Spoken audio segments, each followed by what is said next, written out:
Kwa ujumla, hali ya usalama Zanzibar imeendelea kuwa shwari, tulivu na salama, hali iliyowezesha wananchi kuendelea na shughuli zao za kijamii na kiuchumi bila bughudha yoyote. Katika kipindi husika, Jeshi la Polisi lilichukua hatua mbalimbali za kiusalama ikiwemo kuimarisha doria za mchana na usiku, kufanya operation maalum za kudhibiti uhalifu, pamoja na kuimarisha ushirikiano na vyombo vingine vya ulinzi na usalama. Hatua hizi zimesaidia kudhibiti na kupunguza matukio ya uhalifu ikilinganishwa na kipindi kilichotangulia. Kwa ujumla, hali ya usalama katika mikoa yote ya Unguja na Pemba imeendelea kuwa shwari, tulivu na salama na kuwawezesha wananchi kuendelea na shughuli zao za kijamii, kiuchumi, kisiasa bila bughudha. Katika kipindi husika, Jeshi la Polisi lilitekeleza mikakati mbalimbali ya kiusalama ikiwemo kuimarisha doria za mchana na usiku, kufanya operation maalum za kudhibiti uhalifu pamoja na kuimarisha ushirikiano na vyombo vingine vya ulinzi na usalama. Jeshi la Polisi pia limeendelea kutoa elimu ya usalama kwa wananchi, hususan kupitia mikutano ya hadhara, vyombo vya habari na ushirikiano na viongozi wa shehia, lengo kubwa likiwa ni kuimarisha dhana ya ulinzi shirikishi. Ushirikiano huu umechangia kwa kiasi kikubwa kubaini na kuzuia matukio ya uhalifu kabla hayajatokea. Hali ya usalama kwa ujumla kwa kipindi cha Januari hadi Disemba 2025, jumla ya makosa makubwa ya jinai yaliyoripotiwa katika vituo vyetu yalikuwa ni 2386 ikilinganishwa na makosa 3145 kwa mwaka wa 2024.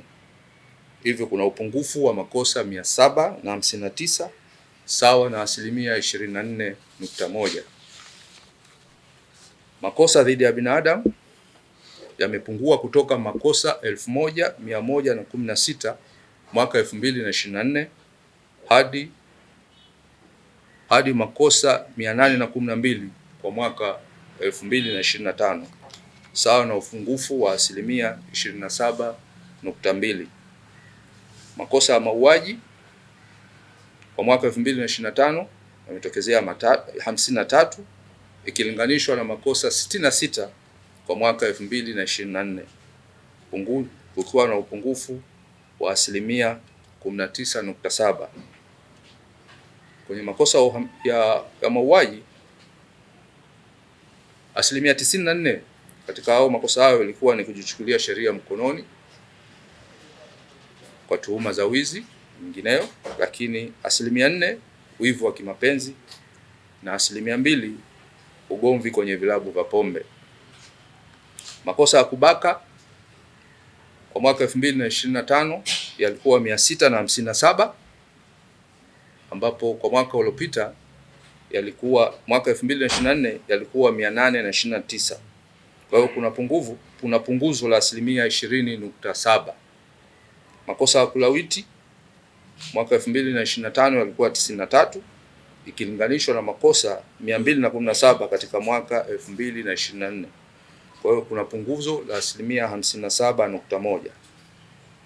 Upungufu huu umetokana na elimu kwa jamii, hususan madhara ya vitendo hivyo.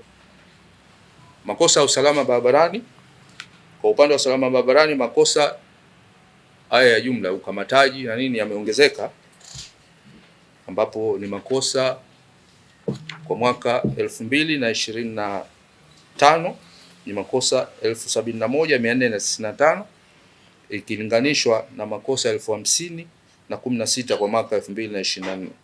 Hivyo kuna ongezeko la 43.0%.